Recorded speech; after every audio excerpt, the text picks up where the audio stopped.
All right, welcome to another deep dive.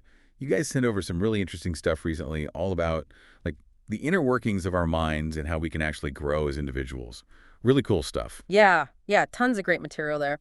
What we're going to be doing today is going deep into some of that, particularly these excerpts you sent over from the Tubongri. It's all about like the fundamental principles of our brains and how those principles actually influence everything, our thoughts, feelings, even our behaviors. I love it. And the book itself just seems like such a great guide. Not just a bunch of abstract ideas, but practical steps, a real manual almost. Anyone who wants to get a better grip on themselves and, crucially actually evolve. I think that's spot on. Yeah. And the goal here in this deep dive is to really pull out the most valuable stuff from this source, give you guys listening a shortcut to understanding the core mechanisms driving your mental landscape. Think of it as like getting a glimpse under the hood at the engine running your mind. Love that analogy. Okay, so speaking of that engine, we're going to be looking specifically at the brain's most fundamental rules, its operating system almost, and how once we get those, we can actually have a huge advantage in navigating and managing our emotions. So, all right, let's jump right in. The book talks about four main pillars of brain function, right? Can you tell me about the first one, this idea of energy conservation? Absolutely. Yeah, so the first pillar is C, which translates to energy conservation, and it's presented as like the most basic principle of the brain. And it makes total sense when you think about it, right? From like a biological perspective. Right. Our most basic drives are survival and reproduction to keep the species going. And both of those things take energy. Right, so the brain being so crucial to all that, it has to be super efficient with how it uses its energy. Almost like a careful accountant or a manager, right? Yeah. Always looking for the most bang for his buck, energy-wise. Exactly. Yeah, the author actually says it straight out, quote, "We will do anything to avoid thinking," end quote. And while that might seem a little extreme at first, it actually highlights a really central truth about how our brains work. Really complex thinking, that effortful type of thinking, it actually burns through a lot of the brain's fuel in a really short time.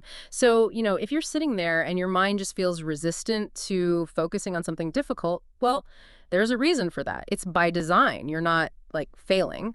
So being strategic about when you demand that energy is key, rather than beating yourself up for feeling mentally drained sometimes. Okay, that totally explains why it sometimes feels like my brain is fighting me when I'm trying to really concentrate. Yeah. So how does it actually decide when to save energy and when to go all out? The key there is prediction. Our brains are constantly trying to predict what's going to happen next. To do that, it builds these internal models of the world based on our past experiences. And then it uses those models to try and forecast future events. That's where the Bayesian brain comes in, always updating its beliefs, constantly refining those models based on new information. So what you're saying is if the brain can accurately predict what's coming next, it doesn't need to activate a ton of neurons and expend all that energy on processing new information, right? You can kind of coast, run on autopilot. Exactly. And this directly ties into how our attention works. Think about it. Right now, as you're listening to this or reading this, your senses are getting bombarded with information. Sounds, sights, what you can feel with your body. But your brain filters most of that out. Why? Because its internal models predict that a lot of that stuff is going to stay constant and isn't that important right now. This energy-saving filtering system allows you to focus your limited attention on what actually matters. That makes total sense. It's like being in a busy cafe, right? All that background noise, but somehow you can still focus on the conversation you're having. Precisely. And that's where these ideas of automatic processing and controlled processing come in. Automatic processing is like all those things we can do without really thinking about them, habits, essentially, super energy efficient. On the flip side, there's controlled processing, the stuff that requires conscious thought and deliberate effort. And the brain's natural inclination is to try and shift controlled processing to automatic processing whenever it can, free up those mental resources. Like learning to ride a bike. Right. Or drive a car. At first, it's also deliberate, takes a lot of focus, but eventually it just becomes second nature. Absolutely. That's a great example. And that's exactly why habits can be so hard to change. They're basically automated energy-saving programs running in our minds. Breaking a habit then means consciously engaging that controlled processing to override the automatic response. It takes effort, it takes repetition. It's like trying to create a new path in the forest. You've got to actively carve out a new route. Yeah. So we're talking about energy conservation in the brain. Yeah. This principle also affects our rationality too, right? The book mentions something called limited rationality. Right, yeah, it touches on this concept from Herbert Simon called bounded rationality, which suggests we're not always going for the absolute best solution. Instead, we're looking for what's good enough, given the mental effort we're willing to put in. So more like cost-effective rather than perfect, you know. Meaning, we're not these perfectly logical beings constantly weighing every single option with like perfect accuracy, right? We take shortcuts to save energy. Exactly. And that leads to the cognitive miser model, the idea that our brains use mental shortcuts, also called heuristics, to save energy. Think about stereotypes. They're basically energy-saving shortcuts, right? Yeah. Help us quickly categorize and understand others. But of course, they can be wildly inaccurate and even harmful. It's like the brain saying, okay, this person fits this general pattern, so I don't need to process all the details. And again, that's energy conservation at work. Exactly. And this whole energy-saving thing even affects how we process new information. You know, the easier it is to grasp something, the more likely we are to believe it. That's cognitive fluency. The book talks about Robert Zajonc and his mere exposure effect, where just being repeatedly exposed to something makes you feel more positive about it, probably because it becomes easier for your brain to process. And then there's the work of Aaron J. Newman did research showing how these, like, irrelevant details, even the font something's written in or a random picture, they can actually make you more likely to accept a statement just by making it feel easier to understand. So the simpler something seems, the more familiar it feels, the more we tend to think, yeah, okay, that must be right. And that explains why rumors spread so easily, right? Totally. Yeah, rumors are often short, easy to understand, you know, high cognitive fluency makes them easy to accept and spread. Then there's this dual system model from Daniel Kahneman, with system 1 being the quick, intuitive system, and system 2 the more deliberate, slower system. The classic fast thinking versus slow thinking. Yeah, exactly. And our default is usually system 1 because, of course, it's more energy efficient. We rely on heuristics, those mental shortcuts, like availability, how easily examples come to mind, or representativeness, how similar something is to a typical case. The book mentions examples like, you know, thinking your cue is always the slowest, or those classic librarian versus salesperson stereotypes. It's like we jump to conclusions based on what's easy to access in our minds. And those easy conclusions aren't always accurate. Right. But the good news is we can train ourselves to engage system 2 more, you know, particularly for important decisions, override those quick but sometimes flawed system 1 judgments. And there's also the motivated tactician model, newer idea, suggesting that sometimes, if we're really motivated, we can overcome that default tendency to take shortcuts. So while efficiency is built in, we do have the power to push for more deliberate thought when it matters. In a way, it's like our gut reactions are the least reliable because they're more about energy saving than careful analysis. That makes sense. Okay, so we've covered energy conservation. Moving on to the second fundamental principle, stability. What's the idea here? Stability, or eth, is about the brain's desire for things to stay the same, to be predictable. And again, it connects back to energy conservation. Change means having to process new information, you know, potentially adjust those internal models, energetically costly. Predictability means efficiency. So our brains want a world that makes sense based on what they already know? Yeah, exactly. The book breaks this principle down into 3 parts: certainty, consistency, and adaptability, but in the sense of maintaining a baseline, a kind of stable state. Let's start with certainty. Our brains, they crave a future that's similar to past experiences, less ambiguity, less uncertainty. The author actually talks about myths from ancient times. It's like they were creating stories to explain the unknown and reduce that sense of insecurity. Making up stories about gods and goddesses to make sense of things like thunder and lightning that they couldn't explain. Exactly. And the cargo cult example from World War II is a great example. You know, these islanders trying to replicate the American military setup, hoping to get those supply drops back. It shows just how powerful that fear of the unknown can be. And then there's anxiety. The book points out that anxiety often stems from this fear of uncertainty, and that discomfort can lead to all sorts of behaviors as we try to regain a sense of control, even if it's not real control. So those rituals and routines we cling to, they can be a way to create like little islands of certainty in a world that feels chaotic. It's like trying to build a dam to hold back the unknown. Yeah, in a way. Okay, so moving on to consistency, the second part of stability. The brain loves information that agrees with its existing mental models. Conflicting information, on the other hand, creates cognitive dissonance, that uneasy feeling when our beliefs and actions clash. Uh-oh, we all know that feeling. Right. Leon Festinger's theory of cognitive dissonance explains this drive for alignment. The book uses the example of smoking. The smoker knows it's harmful, but they keep smoking. To reduce that inner conflict, they might downplay the risks. That's rationalization. And then there's motivated reasoning, where we actively seek out and interpret information in ways that support our existing views. We're not just like neutral processors of facts. We often want evidence to back up what we already think. Like we become lawyers for our own beliefs, right? Defending them against any evidence to the contrary. Yeah, exactly. The book talks about pre-established stance, confirmation bias, like noticing only the bad stuff about someone you already dislike. And then, of course, there's rationalization, explaining away contradictions, like when a celebrity does something bad and their fans try to justify it. The big takeaway here is, this closed loop of cognitive consistency once we've got a mental model. It is hard to admit we're wrong. It disrupts that sense of consistency the brain loves. Like we've got an internal filter that screens out anything that doesn't fit our existing narrative. Our own internal fact checkers, but with a bias towards what we already believe. Exactly. And the third part, under stability, is adaptability, but in the sense of maintaining a baseline. So the brain wants to keep us in that familiar, normal state. And anything outside of that is seen as an abnormality, something to be corrected. A good example of this is hedonic adaptation, also known as the hedonic treadmill. We get that boost in happiness after something good happens, but it tends to fade over time. We get used to it.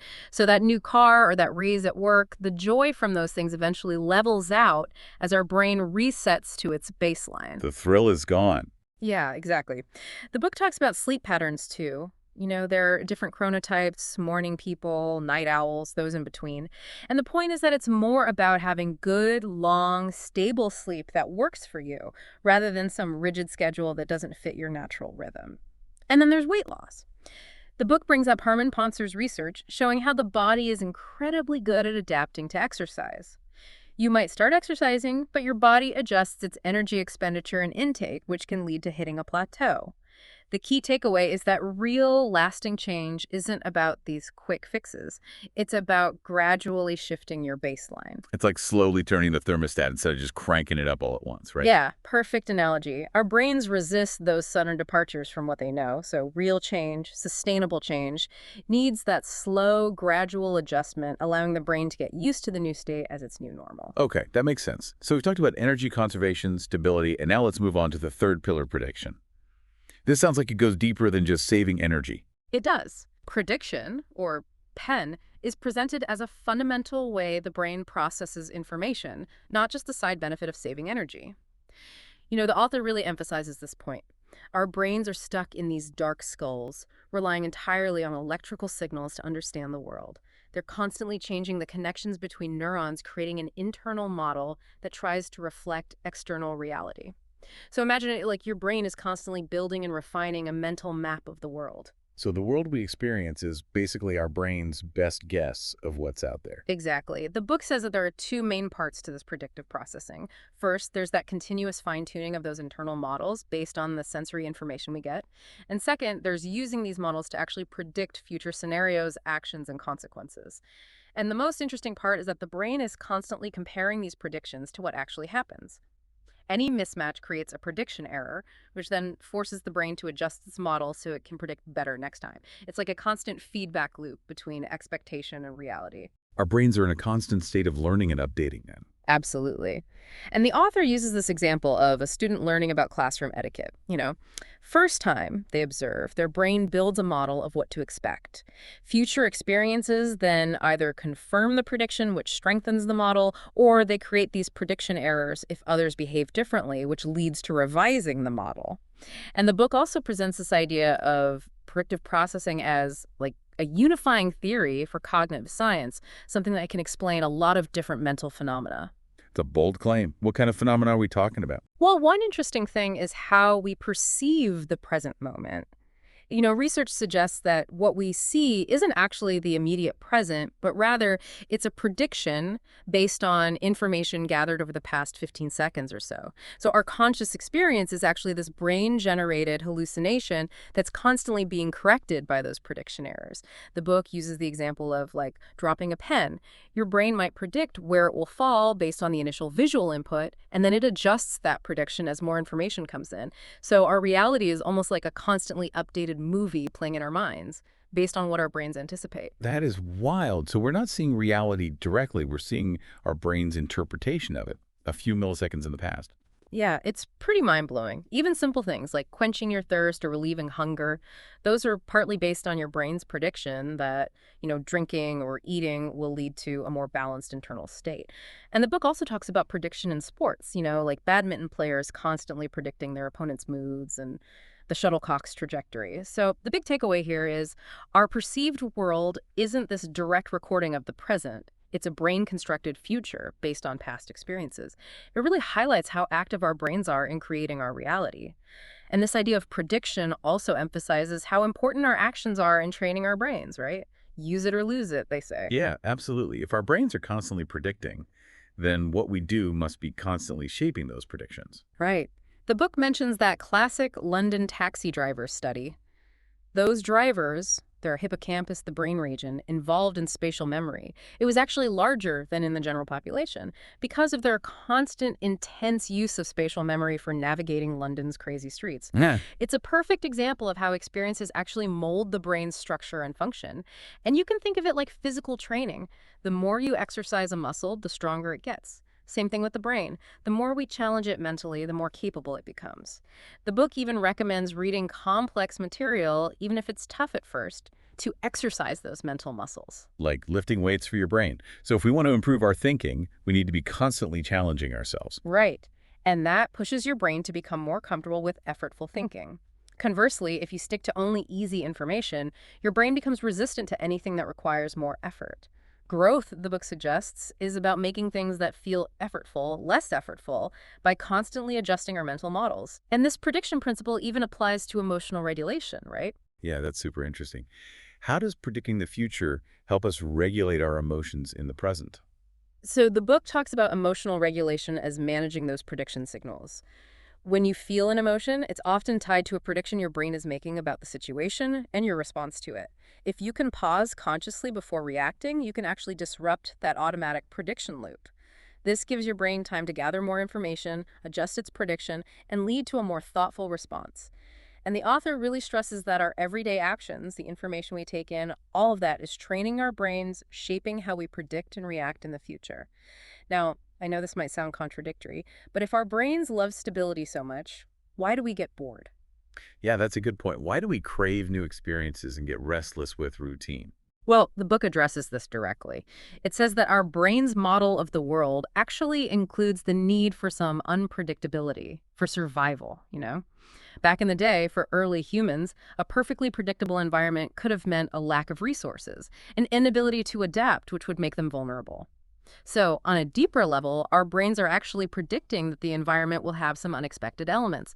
A little bit of surprise keeps the brain engaged and flexible, ready for anything. So a bit of novelty is actually good for us. It keeps us on our toes. Exactly. The book uses the example of enjoying plot twists and stories. Our brains like it when the narrative takes an unexpected turn. And it also mentions some research about optimal learning rates. Apparently, we learn best when we're getting things wrong about 15% of the time. So some level of prediction error is actually beneficial for growth. And the author actually introduces this concept called the 15% possibility. It's a way to consciously bring some novelty and unexpected experiences into our lives, finding that sweet spot between stability and new information.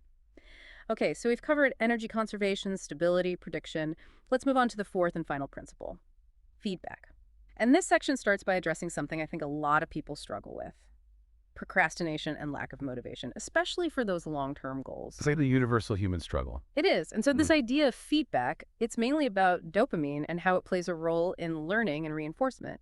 People often think of dopamine as the pleasure chemical, but the book digs deeper, saying it's actually more about motivation and action. Yeah, dopamine gets a lot of hype as the happiness molecule. Right, but it's more nuanced than that.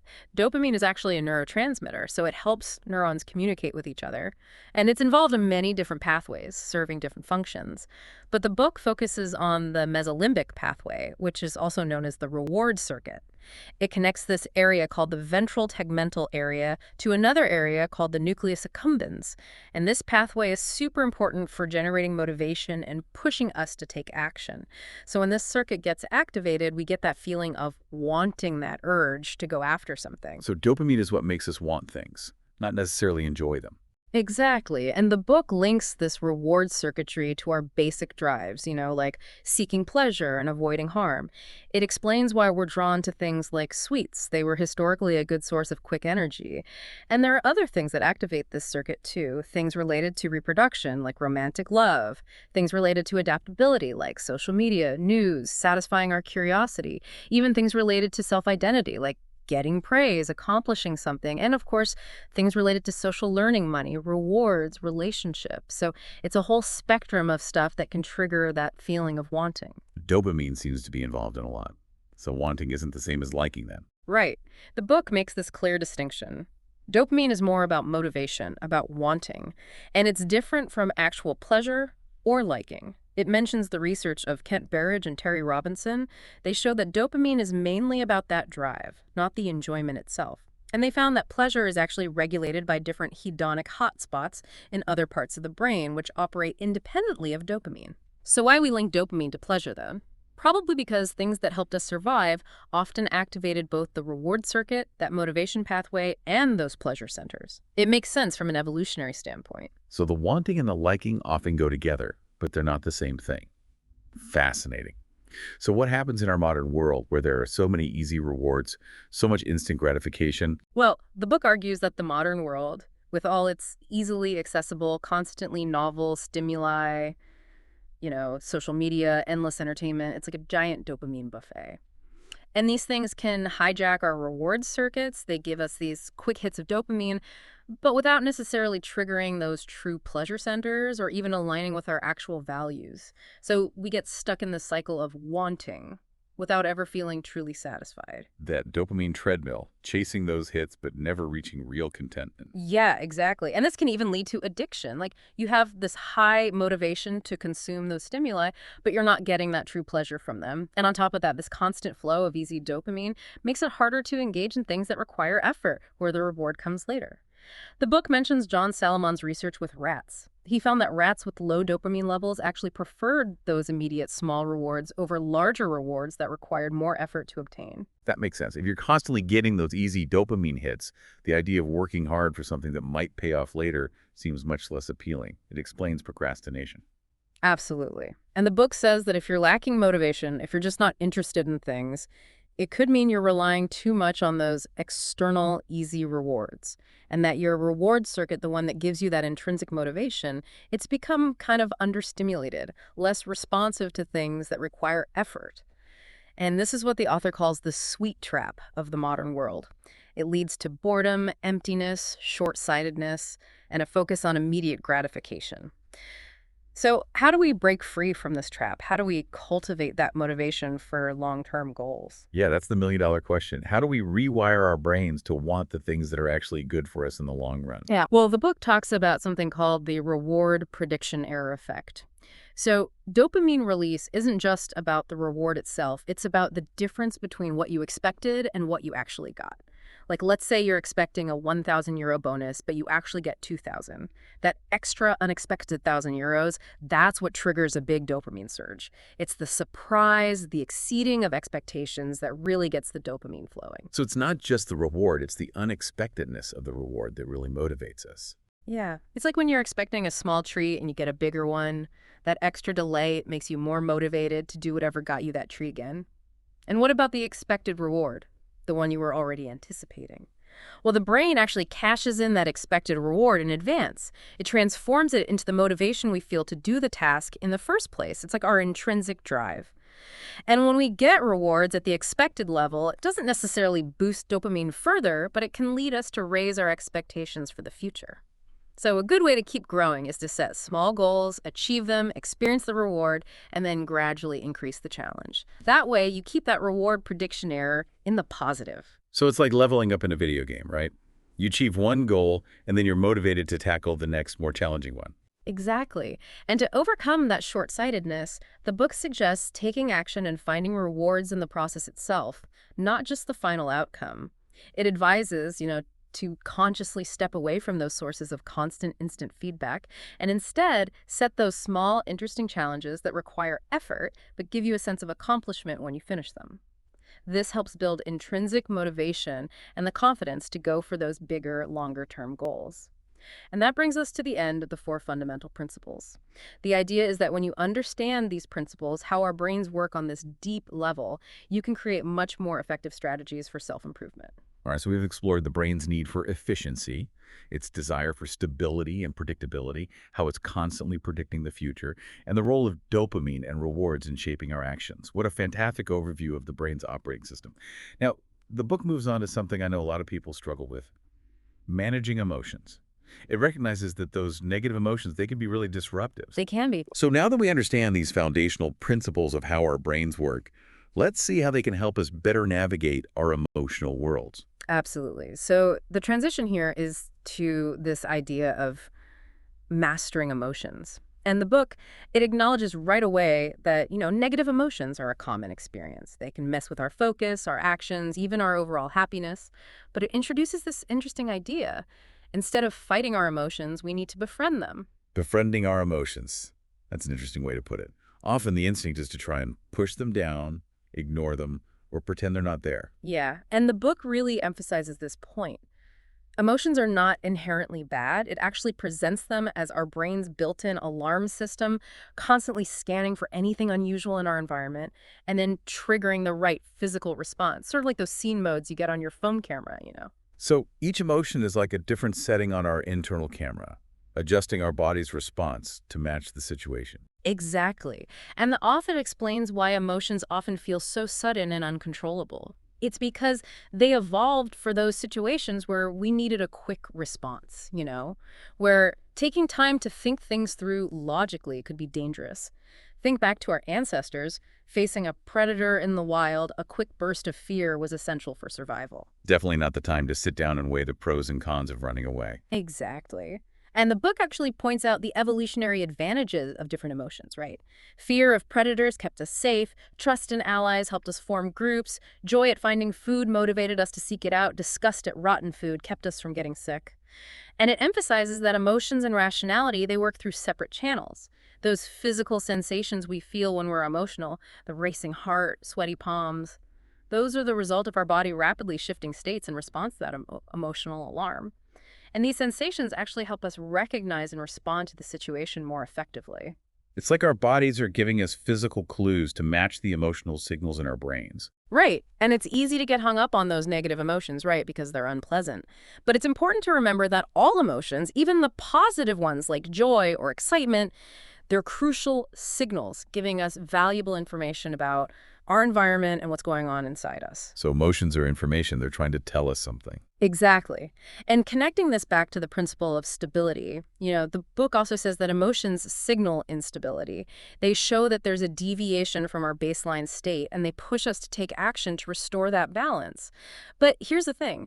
These emotional responses, they were super important for survival back in the day, but now, in our relatively safe modern world, they can be a bit too sensitive, a bit overreactive. Like our brains are still wired for a world that doesn't quite exist anymore. So our emotions are sometimes stuck in the past, reacting to threats that aren't really there. Yeah, sometimes.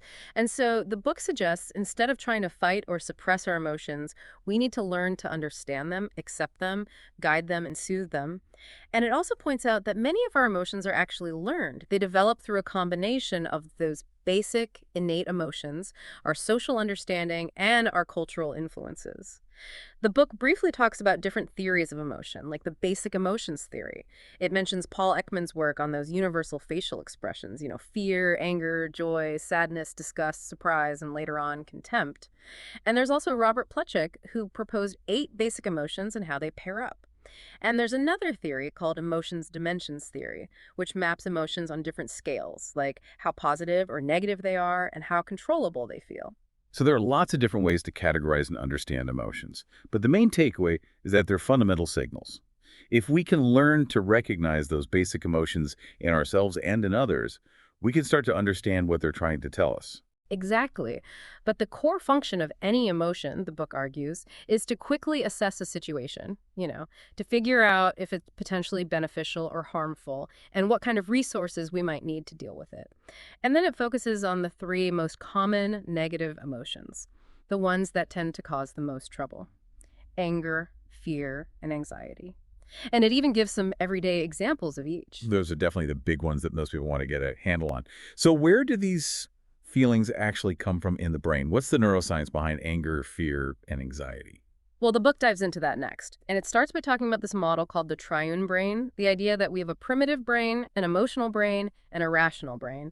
But then it points out that this model, while it was influential, it's actually too simplistic, too outdated for modern neuroscience. The author really emphasizes that, different brain regions, they don't work in isolation. They work together in networks and pathways. So it's not as easy as just saying this one part of the brain is responsible for emotions. Is more complex than that. The brain is a network, not a collection of separate parts. Right. And so the book presents a more up-to-date model of the emotional brain that involves two main networks, the ventral and dorsal networks. But it highlights the pathway between the amygdala and the prefrontal cortex as super important for understanding fear, anger, and anxiety. And it describes the amygdala, this pair of almond-shaped structures buried deep in the brain, as the emotional center, a core hub in many of those emotion-related pathways. So the amygdala is like the central switchboard for our emotional responses. In a way, yeah. And the book says it has two main functions, situational memory and threat recognition. So let's say you experience something negative or harmful. The amygdala kicks into gear. It records the context, all the details, the cues, and you feelings associated with that event. It creates this threat memory. And then it's constantly scanning your environment, looking for similar cues. And if it finds a match, boom. It sends a danger signal to your brain, which triggers that fight or flight response. It's like our brain's built-in early warning system, always on the lookout for potential threats. So the amygdala is constantly looking for patterns, trying to protect us from harm based on our past experiences. Exactly. And the book explains that both anger and fear are actually stress responses that get triggered when the amygdala spots those threat cues.